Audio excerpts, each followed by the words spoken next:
La mer est calme, le ciel d'azur. Et oui, c'est ce que se dit Jonas sur ce bateau, sur cette embarcation où il est monté depuis Jaffa en Israël.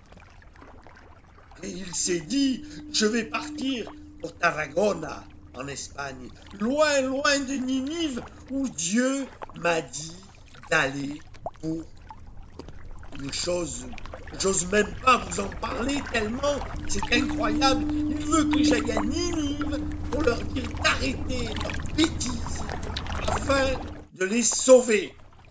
Vous imaginez un peu, vous imaginez, c'est incroyable. Donc, j'ai préféré partir ailleurs. Voilà, donc voilà, tout va bien. Le, la mer est calme, le ciel d'azur, comme je vous disais. Les marins sont vraiment sympas et tout. Tout va bien. Ah, mais tiens, il y a un petit vent qui se lève. Qu'est-ce que c'est? Oh là là, mais le ciel s'obscurcit. Oh là là, mais les vagues deviennent immenses. Oh là là, moi je vais aller me coucher tranquille. Et voilà notre Jonas qui descend en fond de cale pour se reposer. Là, la tempête fait rage. Il y a des creux énormes de 10 mètres. Le bateau est transpahuté comme une petite coquille de noix. Et les marins sont paniqués. Ils s'accrochent à ce qu'ils peuvent parce que des vagues balayent le pont qui menacent de les emporter à chaque fois. Jonas dort tranquille. Le capitaine du bateau dit: mais j'espère que personne n'a disparu, mais je vois plus ce voyageur. Où est-il? On ne sait pas. On ne sait pas. On ne sait pas. Alors, le capitaine dit: priez chacun votre Dieu. Peut-être nous sauvera-t-il de cette tempête. Il commence à vider tout ce qu'il y a dans le bateau pour l'alléger. Mais rien n'y fait.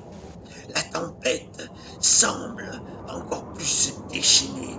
La mer a l'air en colère contre le bateau. C'est incroyable. Le marin dit: mais qu'est-ce qu'on peut faire? Rassemblons-nous tous les hommes, rassemblons-nous, on va voir ce qui se passe. Cherchez ce Jonas, est-ce qu'il a disparu? Est-ce qu'il est oublié? Finalement, on le trouve en bas, au fond du bateau. Mais qu'est-ce que c'est cette histoire? Mais tu dors là, mais qu'est-ce que tu fais là?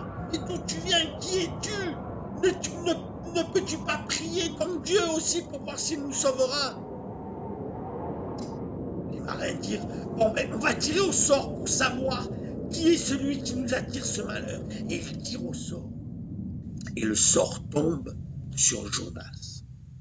Mais dis-nous, qui es-tu? Quelles sont tes affaires? Je suis hébreu, je crains l'Éternel, le Dieu des cieux qui a fait la terre et la mer et tout ce qui s'y trouve. Mais qu'est-ce qui t'arrive? Pourquoi? Et en effet, c'est ma faute. J'ai voulu fuir loin de Dieu. Et Dieu, jetez-moi par-dessus bord et la mer se calmera. Alors les marins qui sont des gens gentils disent: mais non, on va pas te jeter quand même, qu'est-ce que tu... Et puis ils continuent d'essayer d'enlever l'eau du bateau et tout ça, mais rien n'y fait. Et au bout d'un moment, ils disent: écoute, grand Dieu, on va le jeter par-dessus bord puisqu'il le demande. Si ça peut sauver le bateau, peut-être la mort d'un homme, ça sera mieux que tout le bateau. Et il jette Jonas. Et pardonne-nous d'avance. Et il jette Jonas. Et la mer aussitôt se calme. Alors là, ils sont pris de panique. Ils commencent à craindre Dieu. Ils disent: ah, mais c'est pas possible. Et là, Jonas est dans l'eau. Il boit la tasse. Il ne sait pas beaucoup nager. Il boit la tasse. Oh là là, qu'est-ce qui se passe? Je vais mourir. Seigneur éternel, délivre-moi. Et à ce moment-là, il sent aspirer par quelque chose. Et en effet, il rentre dans la gueule d'un énorme poisson et le voilà au sec. Oh là là, où je suis, c'est comme une grotte, comme une caverne énorme. Il est au sec là, je sais pas, il est dans un estomac. Et il dit: Seigneur, tu m'as sauvé. Tu me sauves toujours. Tu es tellement bon avec moi. Merci, merci, merci mon Dieu. Et là, pendant 3 jours, il reste là et il réfléchit à ce qu'il a fait. Mais comment j'ai pu désobéir à Dieu? Et là, à ce moment-là, Dieu dit au grand poisson, rejette Jonas, vomis-le.